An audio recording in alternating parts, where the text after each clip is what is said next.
First Bihari first की बात करने वाले चिराग पासवान कभी गर्दनी बग नहीं आए, बस मीडिया में सिर्फ बाइट देते हैं। यादव तेजस्वी यादव से अभी आग्रह किया जा रहा है छात्र अभ्यर्थियों का कि आप आए थे ठीक है, लेकिन अब आपको आने की जरूरत नहीं है गर्दनी बाग। लगातार मुख्यमंत्री जी प्रगति यात्रा पर विभिन्न जिलों के दौरे कर रहे हैं, तो फिर युवाओं को आप नाराज करके प्रगति नहीं कर सकते। और गर्दनी बाग धरना स्थल पर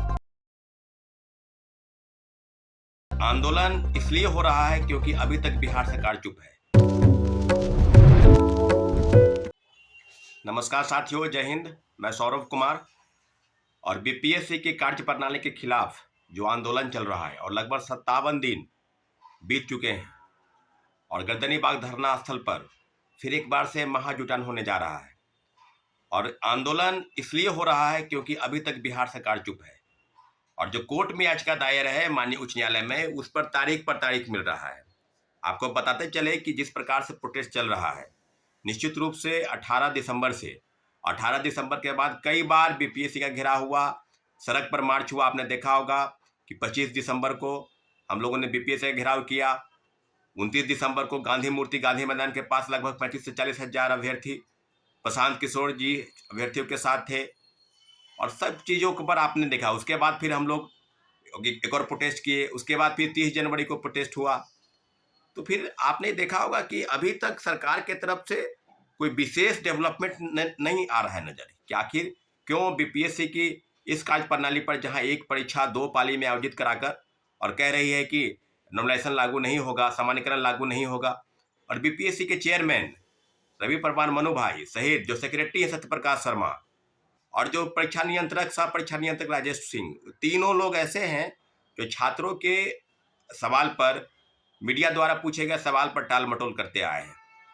तो पूरी तरीके से व्यवस्था ऐसे बनी और इस पर लगातार सरकार के तरफ से जो प्रवक्ता हैं या जो नेता हैं एनडीए के, चाहे वो भारतीय जनता पार्टी के नेता प्रवक्ता हो या जनता दल यू के नेता प्रवक्ता हो, सब लोगों का कहना है कि राजनीति का शिकार हो गया, राजनीतिक दलों की घुसपैठ हो गई है, उन्हीं के द्वारा संचालित हो रहा है। क्योंकि तेजस्वी यादव जी पहले शुरुआती दिन में आए, वीडियो कॉल पर बात किए, गर्दनी बाग आए, उनके कई नेता, राजद के नेता कार्यकर्ता, लेकिन कोई इसमें राजनीति का मंच किसी को छात्रों ने नहीं होने दिया। और आज भी गर्दनी बाग में 50 की संख्या हो, 100 की संख्या हो, 200 की संख्या में हो, लगातार दिन रात अभ्यर्थी डटे हैं कि री एग्जामिनेशन कराना है। और री एग्जामिनेशन को लेकर कोर्ट में लगातार सुनवाई होनी चाहिए थी, परंतु आपने देखा होगा कि 30 तारीख को सुनवाई टली। हलफनामा जो दायर करना था सरकार को, बीपीएससी को, उसमें फिर 4 तारीख को हुआ कि 4 तारीख को सुनवाई होगी, फिर 4 तारीख को नहीं हो पाया तो फिर होगा 10 तारीख को सुनवाई होगी। और 37 से केस नंबर जो है 41 पर, फिर भी कल भी 41 पर केस था हम लोग का, ऐसा अनुमान था कि सुनवाई होगी, सुनवाई नहीं हो पाई। तो आपने देखा होगा कि जिस प्रकार से टाल मटोल चल रहा है लगातार सरकार की तरफ से, व्यवस्था की तरफ से। और जिस डेवलपमेंट की हम लोग बात कर रहे हैं वो है कि एक बहुत बड़ा महाजुटान फिर से सारे अभ्यर्थियों को, सिर्फ बीपीएससी दोबारा परीक्षा कराने को लेकर नहीं है, सारे परीक्षार्थी, चाहे वो रेलवे की तैयारी कर रहे हों, चाहे वो बैंकिंग की तैयारी कर रहे हों, चाहे एसएससी की तैयारी कर रहे हों, और सभी लोगों से लगातार आग्रह किया जा रहा है कि आप एक बार फिर से गर्दनी बाग धरना स्थल आइए। और धरना स्थल पर आने की जरूरत इसलिए है क्योंकि व्यापक तौर पर जो भ्रष्टाचार विभिन्न परीक्षा एजेंसियों में कंडक्ट कराने वाले, चाहे वो बीपीएससी हो, बिहार कर्मचारी चयन आयोग हो, बिहार टेक्निकल आयोग हो, बिहार जो केंद्रीय चयन पर्षद पुलिस की वो हो, बिहार पुलिस अवर सेवा आयोग जो दरोगा के वैकेंसी निकालती है वो हो, तो सभी जगहों पर व्यापक तौर पर भ्रष्टाचार जो है वो खेल चल रहा है।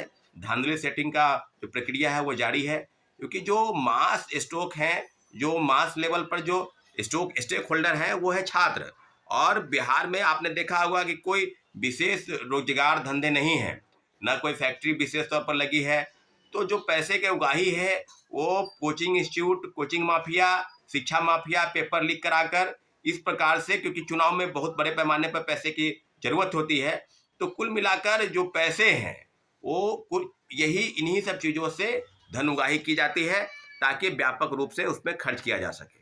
और पूरी तरीके से अभी भी कई परीक्षाओं के पेपर लीक हुए, सरगनाओं की गिरफ्तारी नहीं हुई। और कई आपने देखा होगा कि इसके पहले बीपीएससी के रंजीत रजक जो डीएसपी बना, सिपाही से डीएसपी बना, उसके खिलाफ में चार्जशीट दाखिल करने में आर्टिकल अपराध इकाई कोर्ट में दाखिल नहीं कर पाई। तो आप समझ सकते हैं कि कितने लोग हैं। संजीव मुखिया की अभी तक गिरफ्तारी नहीं हुई की, तो संजीव मुखिया का भी कई मुखिया है, कई परीक्षाओं में धांधली सेटिंग करने वाले लोग हैं यहाँ पर। और जिस प्रकार से लाठीचार्ज हो रहा है इस प्रदेश में, जहाँ लोकतंत्र की बात की जा रही है कि लोकतंत्र है, सुशासन की सरकार है, लगातार मुख्यमंत्री जी प्रगति यात्रा पर विभिन्न जिलों के दौरे कर रहे हैं, तो फिर युवाओं को आप नाराज करके प्रगति नहीं कर सकते हैं। इसलिए आप जान लीजिए कि जो चीज़ें हो रही है, और तेजस्वी यादव से अभी आग्रह किया जा रहा है छात्र अभ्यर्थियों का कि आप आए थे ठीक है, लेकिन अब आपको आने की जरूरत नहीं है गर्दनी बाग, क्योंकि आप अभ्यर्थी समझ गए हैं कि आप क्या करना चाहते हैं। बात करते हैं बिहारी फर्स्ट की बात करने वाले चिराग पासवान कभी गर्दनी बाग नहीं आए, बस मीडिया में सिर्फ बाइट देते रहे। आपसे अभ्यर्थी मिलने गए थे कि आप बात करें, मुख्यमंत्री जी से बात करें, आप कैबिनेट मंत्री हैं, लेकिन आप स्विट्जरलैंड की यात्रा कर रहे हैं। तो आप समझ लीजिए कि किस प्रकार से व्यवस्था बनी है। इसलिए सभी लोगों से, चाहे वो चिराग पासवान हो, चाहे तेजस्वी यादव हो, चाहे कोई भी राजनीतिक दल के नेता हो, उनको गर्दनी बाग आने की जरूरत नहीं है, क्योंकि हम लोग लगातार आपका स्वागत कर रहे थे, लेकिन आपने हम लोग के साथ छला है, अभ्यर्थियों के भावनाओं के साथ खिलवाड़ किया है। बीपीएससी दोबारा परीक्षा हो, इसके लिए कोई विशेष पहल आपने नहीं की है, सिर्फ आपने गर्दनी बाग आकर फोटो चमकाया है, मीडिया में बयान दिया है, इसके अलावा आपने कुछ किया नहीं है। इसलिए सारे अभ्यर्थियों के तरफ से इन नेताओं को गर्दनी बाग धरना स्थल से दूर रखना। अगर आपको इतना ही अभ्यर्थियों का आपको हक है दिलाना है, तो आप विधायक के साथ आप विधानसभा में इस प्रश्न को उठाएं, आप बीपीएससी का घेराव करें, आप कहीं धरने पर बैठें, गर्दनी बाग में ही कहीं अलग धरने पर आप बैठें, लेकिन आपको ये करना नहीं है, क्योंकि आपको वोट चाहिए, आपको दिखावा चाहिए, आपको वो स्टंट पॉलिटिक्स है वो चाहिए। तो इन सब चीज़ों से अभ्यर्थियों ने सलाह दी रखी है कि आप इन सब चीज़ों से दूर रहें। इसलिए सभी अभ्यर्थी एकजुट हो जाए और बहुत बड़ा आंदोलन जो है, महाआंदोलन, फिर से बीपीएससी रीएग्जामिनेशन की मांग को लेकर, चेयरमैन रवि परवार मनु भाई के इस्तीफे को लेकर पूरी तरीके से छात्र अभ्यर्थी एकजुट हो रहे हैं, और एकजुट होकर इस लड़ाई को लड़ना है। सभी भाइयों को, बहनों को धन्यवाद। जय हिंद।